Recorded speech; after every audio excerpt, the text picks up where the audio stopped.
is that the virus is known to affect the lungs, and people are getting their CT value checked. The CT. So, what Right. is the CT value, and what value is considered as alarming?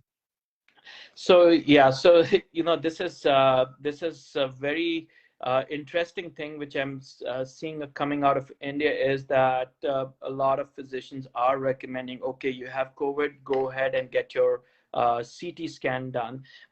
As a pulmonologist, as a lung specialist, my recommendation is not to get your high resolution CT because it's unnecessary exposure to radiation and it will not change the course of management.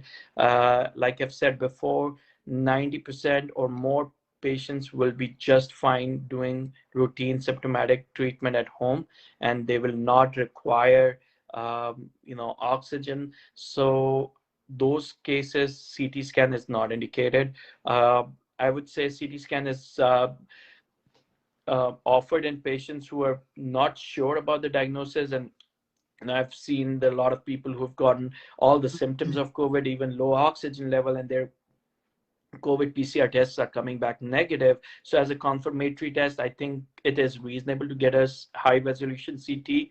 The other indications of getting CT scans are if you are having hypoxemia, meaning that if your oxygen levels are dropping down, or if you're having much worse symptoms, including having shortness of breath, I would say yes, go ahead and get the CT scan done to see what your lung involvement is.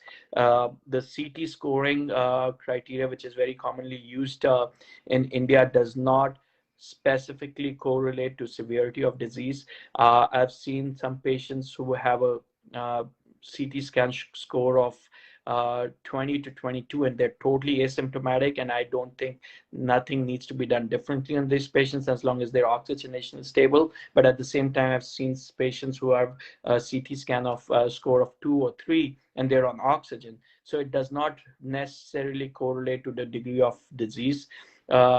They call that they're seeing CT scan patches. Patches basically is what is the medical term for those are ground glass opacities, meaning that the CT scan your lung tissue looks like there's a ground glass opacity in it, and just means that there is inflammation. If there is a lot of inflammation and you're requiring oxygen, the key of the treatment, the mainstay of the treatment is still the same, steroids. And if your oxygenation gets worse or if you need hospitalization, things like remdesivir or tocilizumab can be offered to you depending on your clinical condition. So my recommendation in a nutshell is not to get CT scan unless you're having pulmonary complaints, meaning if you're having shortness of breath or oxygenation issue, because it will not gain anything other than give you undue anxiety. Got it.